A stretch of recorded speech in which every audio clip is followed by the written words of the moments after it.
Hey, what's up? It's always me, Johnny, and welcome to my new video.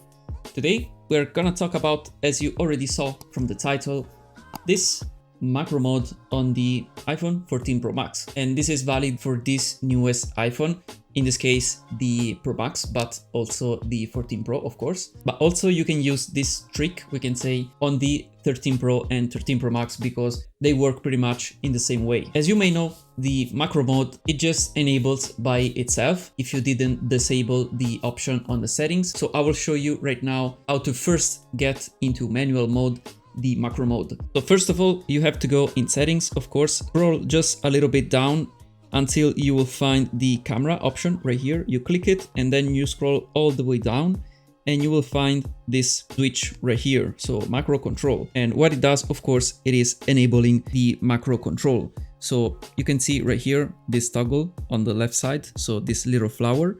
So this is on the macro enabled and this is macro disabled. And you know that if you go into the ultra wide angle lens, the macro mode, it is enabled by default. So if you switch to the 1x lens, so the main one, you can see that this symbol just came up. Then after enable that feature, you can just control manually when to activate the macro mode and just disable the macro mode. But anyway, as I was saying, to enable macro mode and to shoot into macro mode, you need to switch in any case to the ultra wide angle. And this sometimes doesn't feel right because when you are shooting a macro, you can see on some example that I have right here that we have some distorted images. So if I want to shoot macro, sometimes I don't want that distortion and sometimes I don't want to get that close to the subject. So to mitigate that, the trick, it is just to switch to another lens. And in fact, you will not use anymore the ultra wide angle, but you will use the 3x lens because it is still a very good lens. Of course, it needs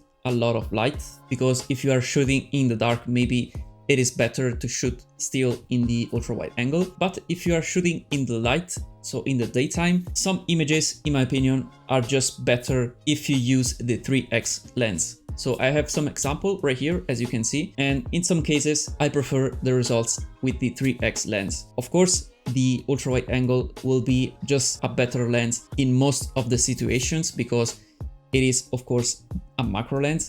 So you can get just a little bit closer to the subject and the photo will look just a little bit more macro, we can say. But I've noticed also another issue that sometimes when you're shooting, especially in the daytime with a lot of light, as you can see on my photos, the photo, it is just over dramatic. So there is really too much of a post-processing by the phone and I don't like that very much. And in fact, you can see in some photos, the same photo has been took by the ultra wide angle that is just over dramatic.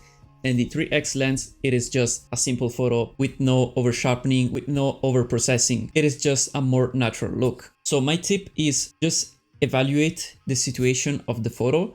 If you want to take a very close up of the subject and so a real macro photo, so just use the ultra wide angle. But in some cases, maybe you're covering up your subject with the phone, so you can get too close to the subject. The subject, it is too much distorted in the macro mode. Just use the 3x lens and I think you're pretty good to go, especially if you want to just take a macro shot of a subject that you cannot get very close to it. So just keep that in mind because the 3x lens, of course, it focuses at a longer distance. So I think it is like 20 centimeters or something like that. Just keep that in mind. Sometimes it is a disadvantage, but sometimes, as I said, when you cannot get too close to a subject, it is a very good option. Anyway, let me know down below in the comments if you already knew this trick and if you still use it at the moment, or else let me know if you didn't know about it. And if that was the case, just hit a like button down below because it's free,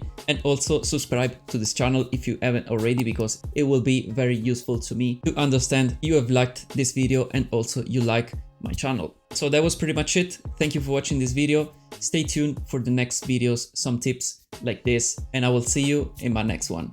Bye for now.